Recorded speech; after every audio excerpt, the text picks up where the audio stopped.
To this day, for reasons unknown, my mother unalived my oldest daughter when I gave her the kids to babysit. English is not my first language, so I apologize in advance if I occasionally use the wrong word. This happened 4,456 days ago, on Wednesday, November 2, 2005. My husband and I got married in 2002 and had our son 10 months later in the same year. In May 2004, we welcomed our twin girls. My family was so beautiful. Every time I took a picture of us, we looked like the families in the stock photos you can find on Google. I can no longer look at the pictures of us because it makes me too angry. When my twin girls were born, we had no issues in the hospital. They were born right on their due date, latched perfectly, and passed all their postnatal tests with stellar stats. However, when we brought them home, we noticed that one of the girls, let's call her OD, for older daughter, since she was a whole 4 minutes older than her sister, was developing a rash. I hadn't really dealt with allergies in kids since my son didn't have them, and neither did any child or adult in my entire family. We went to the doctor several times, and they knew that she was having an allergic reaction to something, but every test came back negative, and we couldn't figure out what it was. It took 3 more months to figure it out. During that time, her allergic reactions got more and more severe. At one point, she was the only baby in the history of the hospital who had to be kept in a clean room because she seemed to have a reaction the minute she left. When that happened, we began an elimination therapy that would rival the lifestyle of monks. My husband and I moved our son and YD in with his parents because we needed to eliminate everything from our routine to figure out what was causing the reaction in OD. We stopped using our soap, our shampoo, our deodorants, our laundry detergents, and that was before we even got to our diet. It took us 3 more months, but we figured it out. Our OD was allergic to coconut. The doctors told us that it was a particularly rare allergen, and so it wasn't on any of the skin test panels they ran. When we found out what she was allergic to, we were so relieved, but in addition to feeling relieved, I delved into a bout of hysterical laughter. I laughed so hard I cried. You see, I come from a culture that uses coconut almost religiously. It's in our cooking, we break a coconut open at religious events, it's used in almost all sweets, it's in everything. The reason I was laughing was because of how much I hated one particular use for coconut. When I was a kid, my mother would put coconut oil in my hair all the time. It looked greasy as hell, I hated it, and once I was old enough to start doing my own hair, I never put that stuff in my hair again. We told my mother, and she laughed as well. She made jokes about how my baby must have heard me talking about my hatred for coconut oil while she was still cooking inside me and decided that she needed to hate it too. We all had a good laugh and left it at that, or so I thought. My mother and I have always had a contentious relationship at best. We got along well enough, but we vehemently disagreed on certain topics. As far as raising my kids, she was hands-off and respected all of my decisions, even if she didn't like them sometimes. The only thing she continually got on my case about was the coconut oil thing.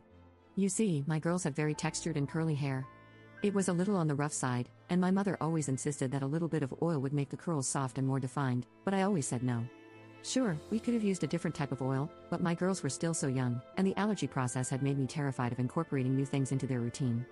I made sure I explained why to my mom too. She remembered what we'd gone through with OD and her allergy. She even brought me food and clothes at the hospital more than a few times. She helped me move all of my furniture and clothes out of my house when I was eliminating every possible source of allergen. She taught me how to cook from scratch when I was eliminating certain foods from the kids' diet. She knew everything about OD's struggle, and to this day, I cannot understand how she did what happened next. November 2, 2005, I was giving a midterm that day to my students, and I had to be at my research lab late that night. My husband was away at some conference, and our nanny was down with the flu. So I had my mom come to take them for the day. My son was almost 3 years old, and the girls were a year and a half old. Overnight visits with my parents weren't exactly common, but they weren't unusual either. They had always come back from these visits very happy and well taken care of, so I had no second thoughts about leaving them with my parents. They spoke to me on the phone after their lunch, and then, around 5 p.m., we video chatted. The kids were also happy and healthy.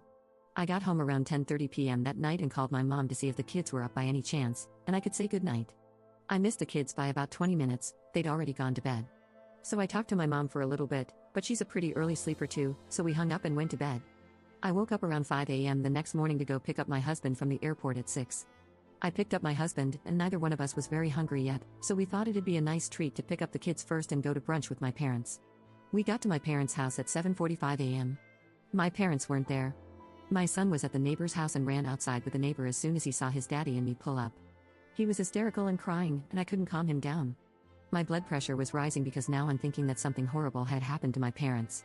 My neighbor tells me that she isn't sure what's happening, but there was an ambulance at my parents' house at 6 a.m., and my dad had run over and woken them up to see if they could watch my son for a few hours. I'm calling my parents nonstop at this point, and I'm getting frantic because I don't know what's happened. My son was still crying, but he was calmer. He still couldn't really explain to me what had happened though. I honestly don't remember the details of what happened next, but somehow we figured out that the ambulance was from a hospital nearby and we broke several driving laws trying to get there. We got to the hospital, pulled into the emergency entrance that was for ambulances only, left the car, and bolted inside. A few nurses took notice of us immediately and were asking us what was wrong.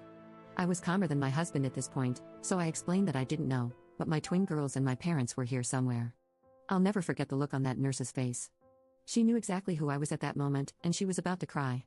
Another nurse took me and my husband to an empty room and asked us to calm down and listen to the doctor before we went to find my family. My mother had put coconut oil in both my daughter's hair when they were playing the previous day before bed. The girls loved it when my mom did their hair, so they had asked for braids, and my mom was doing their hair. She put coconut oil in both their hair because it would make for smoother braids. According to my son, OD started to get a little dizzy and itchy when my mom was doing her hair, so my mom gave her some kids' Benadryl, which made her sleepy. Since it was close to bedtime anyway, the kids then went to bed. Giving her Benadryl was something we did whenever she had a mild reaction, since it usually meant she accidentally came across some coconut from a secondary source. We also showered her from head to toe immediately to erase any lingering traces of it. My mother simply gave her some Benadryl and kept the coconut oil in her hair and put her to sleep. The Benadryl made her sleepy and unable to wake up or be conscious enough to wake up her brother or cry.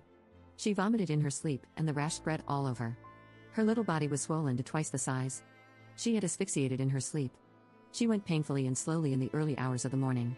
My mother found her when she went to check on the kids in the morning around 7 a.m. She was already gone by then. My mother screamed, called for my dad, and that's when they went to the hospital. My dad hadn't known about the coconut oil until my mom explained, and to this day, I've never seen my father so angry. He was still unable to look at my mother, out of fury, or me, out of shame, when I saw him at the hospital. They had rushed to the hospital hoping there was some way to save OD and to get YD checked out immediately since he thought she might have a mild allergy as well. I can't even explain to you the emotions my husband and I felt. I remember seeing my little girl and just being in denial. There was no way that she was gone. This had to be a horrible, horrible nightmare.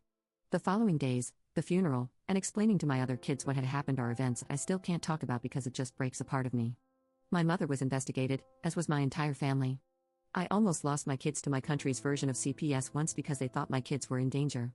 My husband and I had to fight tooth and nail to show that uprooting them during this time would be the worst thing for them at the moment. My mother was never arrested. My father did leave her, though they're not officially divorced. The majority of my mother's family refused to speak to her, and the few that do speak to her only do so on a limited basis. She currently lives on her own in a small town, and every couple of months, I'll get a call from her telling me how sorry she is and how she just wasn't thinking, and can I please find a way to forgive her, but the only thing I can find to ever say to her is, you can come see me when you bring my daughter with you. It's been 13 years. Our son just got his license this year, and YD is going to start high school soon. Both of them are healthy, and they're turning into amazing adults, but neither one has been the same since OD passed. YD used to be so bubbly and such a talkative little child, but she's quiet now. When she does speak, it takes some effort to hear her because she's so quiet. She told me a few years ago that she knows she was only a baby when it happened, but she feels incomplete all the time, like a part of her is missing. I didn't know what to say to her. If it weren't for my husband, I don't think I could have ever recovered from the loss of my daughter. We have all helped each other throughout the loss. It's taken over a decade of therapy to even get to this point. I don't know what I expect to get out of typing all of this out, but I've seen how much comfort this subreddit brings other posters, so hopefully, I find some of the same peace.